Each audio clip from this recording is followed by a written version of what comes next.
na yɛbɛkɔ Bible mu yɛbɛkɔ onyame edifo David ho yɛbɛkɔ Bible mu yɛbɛkɔ Bible mu oh wow yɛsua deɛ wɔ Bible mu okay ɔma kyerɛ sɛ Bible no spiritual book yɛnkan ne kɛkɛ na yisu ne kɛkɛ Bible no sɛ wɔnhu ne yisu ne kwan a ebi kura wo but still now sunsun bɛ ha wo wode bɛhyɛ osu nya ase wobɛda na sunsun bɔne ba bɛda ɛno ba bɛda ɛsiane sɛ Bible no ɛda hɔ no ɛnyɛ honam ne yɛde sua ɛnyɛ school ɛnyɛ borɔfo ɛnyɛ sɛ mabie quotation na kan kɛkɛ wɔte ase akan ne kɛkɛ ɛyɛ bɛtuma ma ɔnyɛ sika Bible no I'm telling you bɛtuma ma ɔnyɛ sika wɔte ase na bɛda no wahu kwan bɛɛ na bɛfa so ɛno no ne asɛm no ɛhefa na wobɛkɔ ɛhefa na wobɛsua ɛhefa na wobɛkan na dodoɔ sɛ na wobɛkae no na tam bɛɛ na wobɛkae no na sɛ na wobɛyɛ no wɔte ase sɛ na wobɛyɛ no because yɛmu bebree na kita Bible no sɛ bi akɔ sɛ story book bi na sɛ na wobɛyɛ na ɛbɛtumi yɛ dɛ abie kwan ɛbɛyɛ adwuma ama osikasɛm akɔ so nti ne no yɛbɛkɔ Bible mu yɛbɛkɔ Psalms na makyerɛ Psalms no kwan a bɛtumi afa so a bɛtumi akeka bom mmerɛ a wobɛyɛ no ne wobɛyɛ no a woka Bible no a wobɛnya resource a ɛbɛboa wo amɛhu sɛ mpa Bible no ɛkura wo no wokura tumi bi wate aseɛ wokura onyame yɛ hoɔden bi a wode ho to so a ɛnya deɛ so anim bɛgu ase nti no ɛno no yɛbɛkɔ Psalms the secret of Psalms ɔn sɛ Psalms no ɛwɔ hɔ papa hu sɛ Psalms no na yɛtaaka ho asɛm paa apart from Psalms no honko anaasɛ biribi foforɔ bi keka ho Psalms no yɛ very powerful Psalms no sɛ ɛyɛ sɛ yɛ sei sunsun bɛkyɛw sɛ yɛ sei ɔma yi nyinaa afirim because ɔmo mpɛ sɛ yɛnom bɛyɛ pɛ nti ɔmo de Bible na brɛ yɛ ɛna mu ahoɔden tumi na ɛyɛ Bible ne paa no ɔma yi ne nyinaa de asi nkyɛn nti ohwɛ mmorɔfo no a ɔmo nneɛma ɔmo yɛ nyinaa ɛyɛ sunsun na ɔmo frɛ ɛna kyerɛ wɔ mo sunsun na ɔmo frɛ ɛna kyerɛ wɔ mo nti no ahoɔden na ɛwɔ mu no like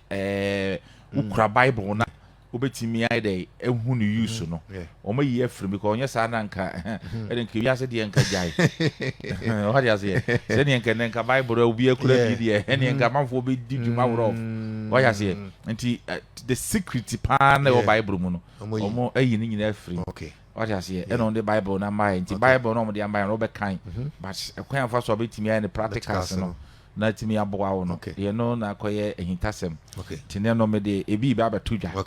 na de wotie me no wafa Bible no ayɛ we am ekyire wo yɛ Muslim o wo yɛ ho ayɛ obetimi ayɛ because Psalms deɛ obi atimi use Psalms enti kin opese wo use Psalms for financial breakthrough opese Psalms no wo use na wo sika kasam bisika kwan bie ma wo what you say sika kwan bie ma wo Bible no wo kan na pese sika kwan bie ma wo mra kyerɛ on ko baabi nkoye bibi o sorry I just take your Bible na yɛ de wakan na abi sika pona ma and so say Bible no use for financial breakthrough you obey no for 7 days morning and evening you find yourself buchire for nti ya no mo sometimes you know morning and evening you know ba ko obu o betimi anya no pa onya nwumre so other pan kra na obetimi aye na ye for 7 days enwumre na betimi ya ye for 7 days na wo sori anopa Psalms ya obekan for financial breakthrough ana say enwumre obeda Psalms ya obekan na wo mpaye afre sika say ru ade nie sika pono ma no Psalms no obekan Psalm 86 obekan 7 times eno honko ano obekan 7 times na wakan Psalm 90 7 times that's 7 times no wakan Psalm 112 Psalm 112 Psalm 112 no 112 yeah 112 so over kind 7 times that's right na obompaye aseruade seruade emi sika pono ma nti anopa na wo sori a o meditation no what you say o fa Bible o read the quotation no what you say over kind bia 7 times what you say o kan we 7 times o kan we 7 times o kan we 7 times na obompaye seruade mi sika pono ma ti anwumere so na obenya time a obenya obeda bonyamere what you say so don hwere ba ko say because enye easy o enye easy na be kan enye easy cry wow and he said anwumere so na obenya kwan a watana say macho say spirituality ya adwuma sometimes no obi wo ha na opese odi for ya de man na ne bo afu I just ade na wo je say da da form na ana okoto no dwomu what you say spirituality ya adwuma what you say na form sa wo hwe we ni kra papa anya I'm telling you na form sa cause 777 kai what you say over kind some 86 7 times some 97 ni na over come ni nyesi over kind ni nyina no kan some 112 7 times but mo ntie ni ye o na nya say one we pen o kan o come ni nyesi over kind ni nyina ma na si the bompa ye silver the whiskey I'm telling you silver the basic program won so onyame masika won so onyame to me you see how we see kase be bia man obi tie me ken na enema nkoyie ma no ne mo aye den otare ya na wa chechira na asan enema nkoyie ma no opese enema eyeyie ma na we no obekan we nso so 7 times that's right agunsuo so anwumere a wokoda no osansuo a onkan sam 88 sam 88 Psalm 88 Psalm 88 the name mo aye den ni bia nkoso ma no no to osansuo a jo koda no no osansuo on kan Psalm 88 7 times and so say 7 times that's right eduma ho over kan Psalm 88 7 times what you say the toru ade anim e chieru se ruade mo no until no osansuo no go back mu anwumere no no kan Psalm 88 no 7 times na odi ahohoro wo ho what you say obetim de samna ne sapokoro adware okay odi ohoro hu wi aken afi anapa wo sore ya no no asafa nsuo cup glass cup no asa kind the same some 88 and 7 times yegu so na wanom eno ano no wow powerful na wanom nsuo no wow wanom nsuo na komu you see how ne ma be sia ayeyi ama wow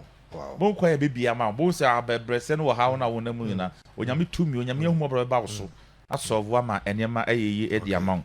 anti kin Samson eguso aye ko no okay yen ko no sei opese odi o nye so bobo sa na obeye no nie pe plate white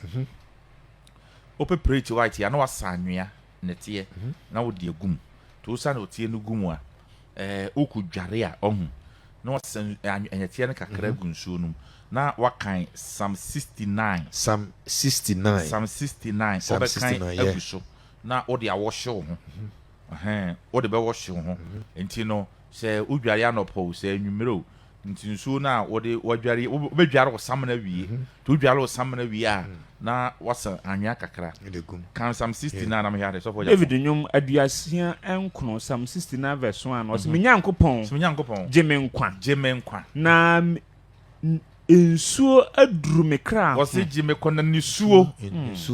wo se nisuo aduru ne kra wo se nisuo aduru ne kra enti nisuo no atamfo etete wo pese o defeat wo mo enti wasa anwea na gu plate white enti wo kudwa wo dware ya wie no a wo support da ma dware ya no na afi de wasa anwea kakra gu nsuo no no kan sam say 69 no aguso na odi a wo hye ho obe ne sa for 7 days. Wow, 7 days. Very powerful. You defeat your enemies. I'm telling you. Wow. We do a time for so Wow. when you are Samson you or you nyankopon enu masem to me a wo nyame enu masem and na opese o said o destroy say be a charm black magic be a voodoo be a person o destroy say on go for be wo wa obi akoye charm wo so to